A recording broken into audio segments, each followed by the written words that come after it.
I know it sounds crazy, but as soon as Christians start telling non-Christians how to live their lives, we've lost the Christian faith.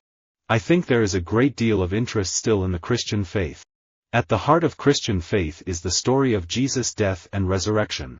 I believe that my own Christian faith does indeed make universal claims. Visible faith is an expression of my Christian faith which must be visible to be real. I gave the name to the collection of musicians who worked with me on the record. The Purpose-Driven Life is not just a mega best-selling work of Christian faith, it is the thing that every voter, secular or not, yearns for. The little platoon of the black community is the church. Our Christian faith is based on individual freedom from sin and the personal decision to find spiritual liberty that leads to a better life here on earth, and for eternity. On Sundays in America, the most conservative people can be found in black churches. My Christian faith has sustained me. Hollywood, we get it. The Christian faith just doesn't work for you, in the long run. However, for a large percentage of this country, the same country that makes your movies millions of dollars, it does. So please, for all of our sakes, keep your beliefs to yourself and just stop the hate. Christian faith is basically about love and being loved and reconciliation. These things are so important, they're foundational, and they can transform individuals, families. Most Christians would not recognize Mormonism as part of the Christian faith. My Christian faith has guided me. Well, I affirm Orthodox Christian faith. I affirm the Nicene Creed. I don't think I'm doing anything terribly new. I think a lot of people are making music that shares their life experiences, and that's what I choose to do, too, but in my life experience, I also choose to try to find the hope in the music, and I think a lot of it has to do with my Christian faith. I'm a born-again Christian. I was raised Episcopalian. I've always been of a Christian faith, but I became much more active in it when I married my first husband, Marvin. I changed from Episcopalian to Baptist. If we may not remain silent about evil in the church, then neither should we keep silent about the great shining path of goodness and purity which the Christian faith has traced out over the course of the centuries. The saint I admire most for his firm standing in Christian faith as the rock, or the protector, of the church is Peter. All we have and are is based on the Christian faith, which has shaped law, government, morals, music, landscape, and education here for 1,000 years.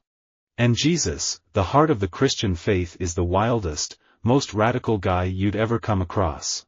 We certainly love the Muslim people, but that is not the faith of this country, and that is not the religion that built this nation. The people of the Christian faith and the Jewish faith are the ones who built America, and it is not Islam.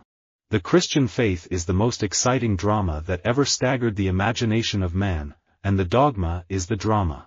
Christ does not save us by acting a parable of divine love, he acts the parable of divine love by saving us. That is the Christian faith. I am totally convinced the Christian faith is the most coherent worldview around. For a believer, Christian faith is true to the human heart, not in the sense that any old thing we fancy believing in will become conveniently true, but because the complicated truth about our hearts, as we struggle to perceive it, tells us what we are and where we are, and consequently what we need.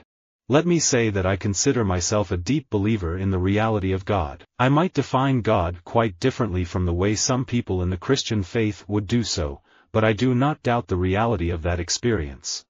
The role that blood plays in Christian iconography is huge: the washing of the blood, the shedding of blood, the blood of the cross, the crucifixion, the violence of that imagery. These are horrific, and yet they are at the center of the Christian faith. There is a place where beauty and terror merge, and it's at the cross. I come from a Christian faith. I am not going to give you insight into my particular beliefs. My family, frankly, they weren't folks who went to church every week. My mother was one of the most spiritual people I knew, but she didn't raise me in the church. So I came to my Christian faith later in life, and it was because the precepts of Jesus Christ spoke to me in terms of the kind of life that I would want to lead. I've been brought up with the Christian faith with my family. One of the embarrassing problems for the early 19th century champions of the Christian faith was that not one of the first 6 presidents of the United States was an Orthodox Christian. The new right, in many cases, is doing nothing less than placing a heretical claim on Christian faith that distorts, confuses, and destroys the opportunity for a biblical understanding of Jesus Christ and of his gospel for millions of people. In the Christian faith, God really puts suffering front and center. He doesn't get squeamish about it. What saved me from the hood was Christian faith motivated by music. As a teenager and a student, I totally cast away the Christian faith. I just believed it was stupid, and only stupid people could believe it. I actually became an anti-Christian, and very antagonistic. If people didn't know me and only knew my public persona, what I'd want them to know is everything that I do for the glory of Lord. Because of my Christian faith, that's who I am. I wasn't always that way, but I'm very proud that I am. All of my children are ideologically and politically in sync with me. They all have authentic Christian faith. It's something I'm very grateful for. The Christian faith can never be separated from the soil of sacred events, from the choice made by God, who wanted to speak to us, to become man, to die and rise again, in a particular place and at a particular time. I believe in the literal rising of the body of Christ. It's the cornerstone of my Christian faith. I'm unapologetic for the fact my Christian faith defines my decision-making process. I will bring those Christian principles and that mindset to Frankfurt. Unfortunately, many young believers, and some older ones, too, do not know that there will be times in every person's life when circumstances don't add up, when God doesn't appear to make sense. This aspect of the Christian faith is not well advertised. The great redemptive religion which has always been known as Christianity is battling against a totally diverse type of religious belief, which is only the more destructive of the Christian faith because it makes use of traditional Christian terminology. Well, traditionally, my husband and I go back to our farm in Virginia, but we do Christmas every day. We truly do. For us, it's about giving. We are of the Christian faith. We believe that if people can see God in us, then we're actually doing our job. People look at me and see a calm, cool guy on the sidelines, and I want them to know that my Christian faith affects my coaching and everything I do.